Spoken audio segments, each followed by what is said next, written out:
हाँ जी, तो last video lecture में हम लोगों ने देखा था नेचर ऑफ रूट कैसे फाइंड किया जाता है। इस कॉर्नर पे फोकस मत करना, थोड़ा सा लाइट की प्रॉब्लम है, कल नेक्स्ट वीडियो में सही हो जाएगी। जो यहाँ कराऊंगा आपको विजिबल होगा, ठीक है। तो लास्ट वीडियो लेक्चर में हम लोगों ने देखा था कि कैसे नेचर ऑफ रूट फाइंड किया जाता है। तो आज की वीडियो लेक्चर में हम लोग देखने वाले हैं कि नेचर ऑफ रूट अगर आपको गिवन हो तो कोई अननोन चीज़ अगर पूछे आपसे तो क्वेश्चन कैसे सोल्व किया जाता है। इंपॉर्टेंट है, पहली बात तो ये समझ लेना, क्वेश्चन इंपॉर्टेंट कैसे पता लगता है आपको कि कोई क्वेश्चन इंपॉर्टेंट है या नहीं है। ऐसा क्वेश्चन जिसमें एक से ज़्यादा कंसेप्ट काम आ रहे हो। तो इस क्वेश्चन में आपको नेचर ऑफ रूट देके कुछ और चीज़ पूछ रहा है तो आपका डबल कंसेप्ट यूज हो रहा है। नेचर ऑफ रूट की बात तो कर ही रहे, कुछ अननोन चीज़ पूछ रहा है, तो ये क्वेश्चन ज़्यादा इंपॉर्टेंट है बजाय उसके प्रीवियस वाले के जिसमें डायरेक्टली आपसे नेचर ऑफ रूट पूछा जाता है। समझ गए? तो आज की क्लास में थोड़ा फोकस अच्छे से बना के रखना कि प्रोसीजर क्या होता है सोल्व करने का। फर्स्ट क्वेश्चन में रीड कर रहा हूँ, find k if equation x square minus k x plus 4 is equal to 0। तो मैं इक्वेशन आपके सामने लिख रहा हूँ इसको, x square minus k x plus 4 is equal to 0 has equal roots. यहाँ दिख नहीं रहा होगा, मैं बता देता हूँ क्या क्वेश्चन है। इस इक्वेशन के रूट्स इक्वल हैं, ये आपको गिवन है, आपको के की वैल्यू बतानी है। मतलब मैं के की वैल्यू क्या रखूँ, 1 2 3 4 5 -6 -7 -9/2 क्या रखूँ मैं कि जिससे इसके जो रूट्स निकल के आए वो रियल हो और इक्वल हो। समझ गए सर? रियल इक्वल का रूट की कंडीशन कुछ कुछ बताई थी, याद आ रही है? b² - 4ac से 0 निकलता है। मतलब ध्यान से देखना इस चीज को, प्रोसीजर क्या होगा। आपको गिवन है, क्या गिवन है कि रूट्स आर इक्वल। जैसे आपको पता लगा रूट्स इक्वल है, ये आपको गिवन है क्वेश्चन में, दैट मीन्स आप एक कंक्लूजन बोल सकते हो। अगर आपको कोई आके बोले अरे यार इसके रूट्स तो इक्वल है, तो आप क्या कंक्लूड करोगे? अच्छा रूट इक्वल है मतलब b² - 4ac से 0 रहा होगा। हाँ बिल्कुल सही बात है। तो गिवन है आपको रूट्स आर इक्वल, तो सो b² - 4ac क्या होगा? 0 होगा। ये कंक्लूजन आपने निकाला। तो आपको गिवन था एक वर्ड कि रूट्स आर इक्वल, आपने मैथमेटिकली उसका मीनिंग निकाल लिया कि रूट्स इक्वल का मीनिंग होता है b² - 4ac क्या होगा? वहाँ पे 0 होगा। तो हमें मैथमेटिकल इंफॉर्मेशन तो निकालनी क्वेश्चन में से, निकाल ली। यानी इस इक्वेशन में b² - 4ac क्या होगा? 0 होगा। क्योंकि इसी इक्वेशन के रूट तो है, इक्वल है, कोई दिक्कत नहीं है। मतलब आपको एक इक्वेशन मिल गई क्या कि b² - 4ac इक्वल टू 0। यहाँ पे b की वैल्यू पुट करो, a की वैल्यू पुट करो, c की वैल्यू पुट करो, मजे करो, कुछ ना कुछ तो निकल के आएगा ही। ठीक है, तो अब हमें क्या करना है, इस इक्वेशन को कंपेयर करना है स्टैंडर्ड फॉर्म से। तो आप देखो इसके साथ में 1 मल्टीप्लाई, तो आप लिख सकते हो a is equal to 1, b की जगह पे -k बैठा हुआ है जो x के साथ मल्टीप्लाई होता है, और c की जगह पे है 4। इन सारी इंफॉर्मेशन को इसमें डाल दो ना यार, क्योंकि यही तो आपको पता लगा है नई नई चीज। क्या किया? अरे b² - 4ac इक्वल टू 0 है, रखो इसके अंदर उठा के। इसको आप इक्वेशन नंबर 1 नाम दे सकते हो, लिख सकते हो पुट इन इक्वेशन 1। यहाँ b² में b की वैल्यू पुट करो, तो b की जगह आपने रखा -k और उसका कर दिया स्क्वायर, फिर -4, a की जगह रखो 1, c की जगह रखो 4 और इज इक्वल टू रखो 0, माइनस का स्क्वायर प्लस, तो ये हो गया k² - 16 इज इक्वल टू 0। तो यहाँ से अगर आप सोल्व करोगे तो k² इज इक्वल टू -16 हो जाएगा, प्लस का 16 होगा। और मैंने आपको ऑलरेडी बताया हुआ है जब कभी इस इक्वेशन को सोल्व करते हो आप क्या लिखोगे? Square root both side. Sir square root क्यों किया? क्योंकि आपको k² नहीं चाहिए, आपको k की नीड है। k² से k कैसे मिलता है? स्क्वायर रूट करने पे। और किसी इक्वेशन में जो भी काम करना दोनों साइड करो, तो दोनों साइड का स्क्वायर रूट करो। जैसे आपने दोनों साइड का स्क्वायर रूट किया तो k आ गया यहाँ पर ±√16, और जिसका मतलब होता है +-4। तो k की वैल्यू क्या निकल के आएगी आपकी? +-4। तो आप लिख सकते हो यहाँ से hence k is equal to +-4। मतलब k इज इक्वल टू आपका 4 भी होगा और -4, दोनों आंसर होंगे। सर इस बात का मतलब क्या है? इस बात का मतलब ये है कि अगर आप k की जगह 4 रखोगे तब भी आप चेक कर लेना, वेरीफाई कर लेना अपने आंसर को। k की जगह 4 रखोगे तो इक्वेशन बनेगी x² - 4x + 4 इक्वल टू 0। इसके रूट भी इक्वल आएंगे। और अगर आप इसकी जगह -4 रखोगे तो x² + 4x, माइनस प्लस हो जाएगा, +4 इक्वल टू 0। इस इक्वेशन के रूट भी क्या होंगे? रियल और इक्वल होंगे। बात समझ में आ रही है? दो वैल्यू क्यों निकलती हैं? क्योंकि -4 का स्क्वायर करने पर भी 16 मिल जाएगा, +4 का स्क्वायर करने पर 16 मिलेगा। तो बात समझ में आ रही है कि इस टाइप के क्वेश्चन सोल्व कैसे होते हैं? जो इन्फॉर्मेशन गिवन उसका मैथमेटिकल इन्फॉर्मेशन निकालो और उसमें वैल्यू उठा के रख दो। समझ गए? चलो तो इतना डिटेल में बता दे, सेकंड क्वेश्चन से थोड़ा सा फास्ट करेंगे।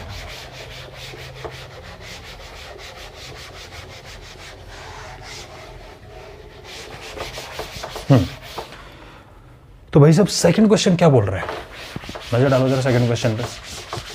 सेकंड क्वेश्चन बोल रहे हैं एक्स स्क्वायर, मैं लिख देता हूं यहाँ पे, x square plus 4x plus के इज इक्वल टू 0 के रूट्स हैं रियल एंड डिफरेंट। इसके रूट डिफरेंट हैं, रियल डिफरेंट, तो के की वैल्यू बताओ। तब क्या लिखोगे इसके सॉल्यूशन में? गिवन है, क्या गिवन है कि रूट्स आर डिफरेंट। जैसे ही आपको पता लगा रूट डिफरेंट है तो आप बोलोगे अच्छा मतलब b square minus 4ac greater than 0 रहा होगा, ठीक है। So b square minus 4ac is greater than 0। इस क्वेश्चन की जो इंफॉर्मेशन थी थ्योरेटिकल कि इसके रूट डिफरेंट हैं, उसको आपने मैथमेटिकल फॉर्म में लिख दिया कि B square minus 4ac greater than 0। अब वैल्यू उठा के पुट कर दो। तो यहाँ से अगर आप देखो तो a इज इक्वल टू 1 है, 1 मल्टीप्लाई में, b इज इक्वल टू 4 है और c इज इक्वल टू है k। सारे वैल्यू उठा के इसमें डालो तो पुट इन 1। जैसे आपने 1 में डाला बी स्क्वायर मतलब 4 का स्क्वायर माइनस 4 मल्टीप्लाई 1, सी की जगह लिखो के greater than 0। 16 minus 4k is greater than 0। इस माइनस 4k को उधर लेके चले जाओ तो ध्यान से देखना, 16 अपनी जगह पे है, बोला जी बिल्कुल जगह पे है। ग्रेटर देन का साइन भी अपनी जगह पे है, बोला बिल्कुल अपनी जगह पे है, समझ गए। और माइनस 4 के उधर जाके हो जाएगा प्लस का 4k। आप रीड कैसे करोगे इसको? 16 इज ग्रेटर देन 4k, उल्टा पढ़ो। 4k इज लेस देन 16, पढ़ पा रहे हो इसको उल्टा? 4k जिधर चोंच बंद होती है वो छोटा होता है, जिधर चोंच खुली होती है बड़ा होता है, दिख भी रहा होगा, बड़ा गैप है छोटा गैप है। 4k इज लेस देन 16, 2 बार पढ़ूंगा मैं। 4k less than 16, 4k less than 16, 4k less than 16 को थोड़ा अलग तरीके से लिखना जरा एक बार। क्या बोला मैंने sir? 4k less than 16, 4k less than 16 मतलब मैंने क्या करा, इसको जस्ट उठा के ऐसे करके पलट दिया। पढ़ दो अभी, यहाँ भी आप 4k लेस देन 16 लिखोगे, यहाँ भी आप इसको 4k लेस देन 16 ही पढ़ रहे हो, समझ रहे हो। चलो यहाँ तक काम हो गया, इसको फटाफट से नोट कर लो, ठीक है, वीडियो पॉज करके। जब आपको पता लगा कि 4k लेस देन 16 है, ये बात समझ में आ रही ना? 4k लेस देन 16 ऐसे रीड करो, 4k लेस देन 16 ऐसे रीड करो। हम जनरली कंफर्टेबल होते हैं वेरिएबल हमारा कहाँ हो, लेफ्ट साइड में, इसलिए मैंने इसको ऐसा किया। तो यहाँ से अगर मैं k की वैल्यू निकालूं तो 16 और 4 जो मल्टीप्लाई में वो कहाँ चला जाएगा? डिवाइड में, ठीक है। 4 1 जा 4, 4 जो हो जाए 16, तो k लेस देन 4। इस बात का मतलब क्या हुआ? इस बात का मतलब ये हुआ कि इसके डिफरेंट रूट होंगे k की ऐसी वैल्यू के लिए जो लेस देन 4 हो। सर लेस देन 4 वाली वैल्यू कौन कौन सी हो सकती है? लेस देन 4 3.9 भी हो सकता है, लेस देन 4 3 भी हो सकता है, लेस देन 4 0 भी हो सकता है, लेस देन 4 माइनस 10 भी हो सकता है, लेस देन 4 माइनस का 100 भी हो सकता है। तो आप क्या लिखोगे? So for the values of k, एक मिनट रुको, रूट विल डिफरेंट 4, हाँ ऐसा लिखो भाई, कंक्लूजन वाला स्टेटमेंट तो आना चाहिए अपन को लिखना, ठीक है। So roots will be different for all values, कोई एक वैल्यू नहीं, for all values of k less than 4। यानी 4 से छोटी जितनी भी दुनिया भर की वैल्यू है, इनफाइनाइट वैल्यूज है, उन हर वैल्यू के लिए इसके रूट क्या होंगे? डिफरेंट होंगे, समझ गए। लेकिन जैसे आपने k की जगह 4 रखा, डिफरेंट नहीं होंगे। k ग्रेटर देन 4 रखा, डिफरेंट नहीं होंगे। मीनिंग समझो इस बात का। तो k लेस देन 4 के लिए आप सिर्फ इतना छोड़ के नहीं, आप कंक्लूजन लिखोगे, so root will be different for all values of k less than 4। समझ गए इस बात को? ठीक है जी। अब चलते हैं नेक्स्ट क्वेश्चन पे, थर्ड क्वेश्चन। थर्ड क्वेश्चन आपसे क्या करवाना चाहता है? थर्ड क्वेश्चन बोल रहा है कि 2x square plus kx minus 8 is equal to 0। Third question आपको बोल रहा है 2x स्क्वायर प्लस का kx minus 8 is equal to 0 के रूट है रियल, ओनली रियल बोला है। सर रियल में इक्वल है कि अनइक्वल वाला केस है? ओनली रियल है तो दोनों केस कंसिडर करोगे, समझ रहे हो? ध्यान दे उस बात पे। रियल बोला है, इक्वल नहीं बोला, ना ही अनइक्वल बोला है, तो दोनों केस कंसिडर करेंगे। सर दोनों केस का मतलब क्या हो गया? तो B square minus 4ac greater than 0 भी लोगे। क्यों लोगे ग्रेटर देन 0? क्योंकि ग्रेटर देन 0 पे वैल्यू रियल और डिफरेंट होती है। और इक्वल टू 0 भी लोगे, क्यों? क्योंकि इक्वल टू 0 पे भी रियल और इक्वल होती है। तो रियल कब होती है? जब रूट में पॉजिटिव नंबर हो तो रियल आता है हमेशा आंसर, ठीक है। और रूट में नेगेटिव हो तो क्या आता है? इमेजिनरी आता है, या बोलते नॉट रियल आता है। तो जब इसमें ओनली रियल बोला है तो आप ना इक्वल लोगे ना अलग से ग्रेटर लोगे, आप दोनों को एक साथ लेना पड़ेगा। तो कैसे लोगे, समझो इस बात को कि गिवन है रूट्स आर रियल, रियल में दोनों case, that means B square minus 4ac जो है वो ग्रेटर देन 0 भी होगा, बिल्कुल होगा, क्योंकि ग्रेटर देन 0 में रियल वैल्यू आती है, और इक्वल टू 0 भी होगा। तो ग्रेटर देन इक्वल टू, जब दोनों कंडीशन को कंबाइन करते हैं तो ग्रेटर देन इक्वल टू का साइन लगता है। समझ गए, कोई भी दिक्कत नहीं है, रख दो इसके अंदर। ए की जगह हो गया 2, बी की जगह हो गया k, और सी की जगह हो गया -8। पहले उठा के रख वैल्यू इसके क्वेश्चन उनके अंदर। इसमें जब रखोगे तो क्या आएगा, बी स्क्वायर मतलब k का स्क्वायर -4 मल्टीप्लाई ए बोले तो 2, सी बोले तो -8, greater than equal to 0, k square minus minus plus 8 8 जा 64 greater than equal to 0, k square greater than equal to उधर जाएगा माइनस का 64। सर इसको सोल्व कैसे करें, हमें इसको सोल्व करना नहीं आ रहा, क्योंकि हम दोनों साइड का स्क्वायर रूट लेंगे तो अंडर रूट में नेगेटिव। सोल्व क्यों करने को बोला है आपसे, k की वैल्यू पूछी जस्ट। हाँ सर बिना सोल्व करे k की वैल्यू कैसे आएगी, k की वो कौन सी वैल्यू है जो इस इक्वेशन को सेटिस्फाई कर रही है। इक्वेशन ही बोल दो, अनइक्वलिटी है वैसे चीज़, ये इनइक्वलिटी है क्योंकि इनइक्वलिटी का साइन लग रहा है ग्रेटर देन वाले का। लेकिन आप तो इतना बताओ कि आपको जो भी इक्वेशन आप सोल्व करते हो k की वैल्यू, उसमें आप वही देखते हैं ना k की कौन सी वैल्यू सेटिस्फाई कर रही है। ध्यान देना, जब आप इक्वेशन सोल्व करके k की वैल्यू निकाल रहे हो, इसका मतलब आप देख रहे हो k का आंसर क्या रहा है, k की वैल्यू कौन सी आ रही है जो उसका सॉल्यूशन है। सॉल्यूशन हमेशा सेटिस्फाई करता है, तो आप k की वो वैल्यू देख रहे हो जिससे वो इक्वेशन सेटिस्फाई हो। जब आपने अभी बताओ, जब आपको ये सोल्व करने को बोलूँ 4k = 4, तो जब k = 4/4 1 लिखते हो, k की वैल्यू जो 1 होती है वो 1 यहाँ पुट करने पहले से सारे से सेम बनता है। सेटिस्फाई होता है कि नहीं होता है कंडीशन, हाँ सर इक्वल वाला साइन सेटिस्फाई हो रहा है, ठीक है। तो यहाँ पर भी आपको देखना है k की कौन सी वैल्यू है जो इस इक्वेशन को सेटिस्फाई करेगी।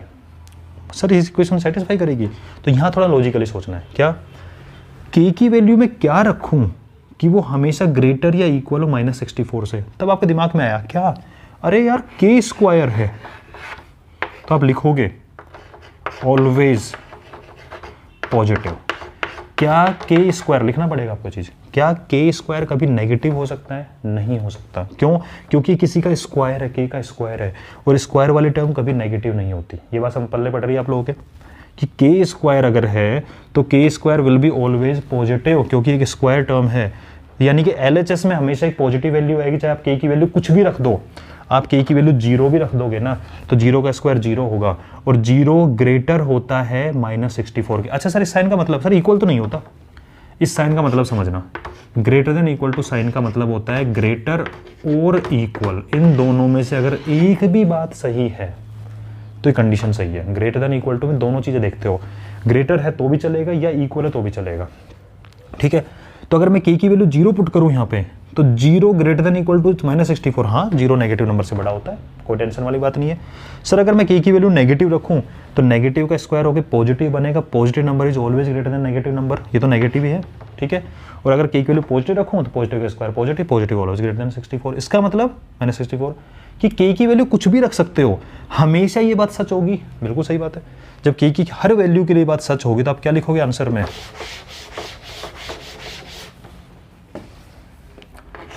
For all real values of k। यानी k की कोई भी रियल वैल्यू रख दे, रेशनल इरेशनल रखना है, नेगेटिव रखना है, पॉजिटिव रखना है, 0 रखना है, जो रखो हर बार कंडीशन सही होगी। इसका मतलब हर बार k की चाहे किसी भी रियल वैल्यू के लिए रखो k की वैल्यू कुछ भी, इसके रूट हमेशा रियल होंगे। हाँ डिफरेंट होंगे, सेम होंगे, वो हमें लेना देना ना। हमें सिर्फ इसने इतना पूछा था कि रियल होंगे कि नहीं होंगे, रियल में कुछ भी हो सकता है। ये बात सबको समझ में आई। ऑलवेज पॉजिटिव क्यों होगा, क्योंकि स्क्वायर टर्म है, और हमेशा जो पॉजिटिव वो हमेशा बड़ा होगा नेगेटिव से, या इक्वल हो सकता है, इक्वल भी नहीं होगा पॉजिटिव तो बड़ा ही होगा हमेशा, ठीक है। ये बात सबको समझ में आ रही है, आ रही अच्छे से। कमेंट बताना कोई प्रॉब्लम है इसके अंदर। तो इसका आंसर आएगा for all real value of k की कोई भी रियल वैल्यू रखो कंडीशन हमेशा सेटिस्फाई होगी, ठीक है।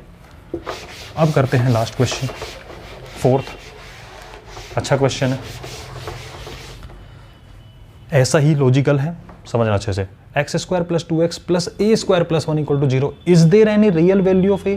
क्या a की कोई रियल वैल्यू है जिसके लिए इसके रूट रियल हो?